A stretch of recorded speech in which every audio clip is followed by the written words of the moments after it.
1. The New Brunswick Advisory Council on the Status of Women was finally created by a law. It was legislated.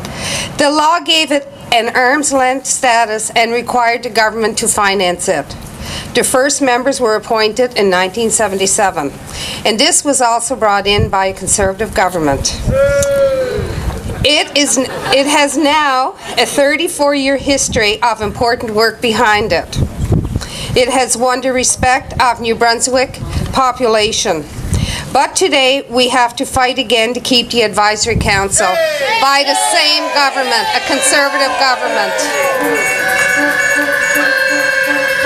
But today we have to fight, and we will win this fight. We must win because the Council's mandate is not finished. We still have a lot of work to do for women to achieve equality in New Brunswick. Yes. And the government obviously still needs advice on legislation and policies to reach gender equality. Otherwise, it would not have cut the Advisory Council. Otherwise, we would already have pay equity legislation for all workers, including the private sector. Otherwise, workers such as home support workers and child care workers would have pay equity. Otherwise, we would have publicly funded child care systems. Otherwise, we would have a fair representation amongst women as elected officials. And the list could go on and on.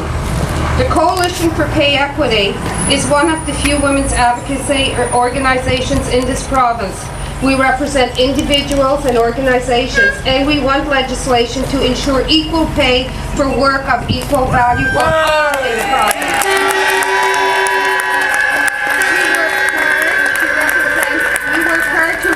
Our members' values and visions publicly and with the decision makers. Women's groups such as Coalition for Pay Equity need the Advisory Council for the Status of Women. And I certainly hope Margaret M. Blaney, Minister Blaney, is listening to this today because we need it. The Advisory Council helped the Coalition in many ways. It increased the profile on pay equity. It provided independent information on other provinces' work on pay equity and developed new analysis on the economic impact of eliminating wage discrimination against women. It provided training to increase our efficiency. The Advisory Council also raised debate and provided analysis on a broad range of issues that the government and sometimes society in general are not ready to look at. And we need to move forward on broad ranges of issues to achieve gender equality.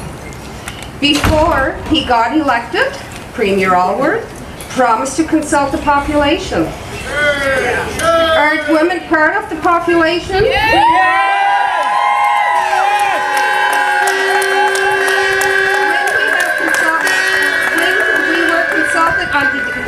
Were we consulted on the decision? No! For the status of women. Were we eliminated? Yes! Community groups, unions, university professors, women and men from all walks